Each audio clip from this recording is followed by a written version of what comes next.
నీలగిరి chicken pulao. మొత్తం chicken ని marinate చేసుకొని సైడ్ పెట్టుకుందాం. మెయిన్ గా నీలగిరి మసాలా అయితే చేసుకోవాలి. ముందుగా 2 tablespoon oil, 1 teaspoon సోంపు, ఒక 15 పెప్పర్ కార్న్, 1/2 ఇంచ్ దాల్చిని, 6 గ్రీన్ ఇలాచి, మల్బార్ స్పినాచ్ యాడ్ చేసుకున్న 1 కప్, 1 కప్ పుదీనా, 1 కప్ కొత్తిమీర, 10 నుంచి 15 పచ్చిమిరపకాయలు మెత్తటి పేస్ట్ చేసుకుందాం.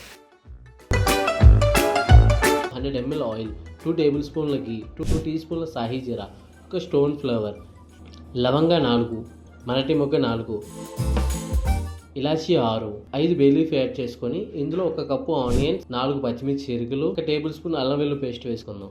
ఇందులోనే ముందుగా మనం మ్యారినేట్ చేసి పెట్టుకున్న చికెన్ యాడ్ చేసుకుందాం. స్పెషల్గా రెడీ చేసుకున్న నీలగిరి మసాలాను కూడా యాడ్ చేసుకుని ఫ్రై చేసుకుందాం. ఇందులో 200 ml కోకోనట్ మిల్క్ని కూడా యాడ్ చేసుకుందాం. 2 లీటర్ల వాటర్ పోసుకొని మరిగిన తర్వాత 1 కేజీ నానబెట్టిన సోనా మసూరి రైస్ని యాడ్ చేసుకుందాం.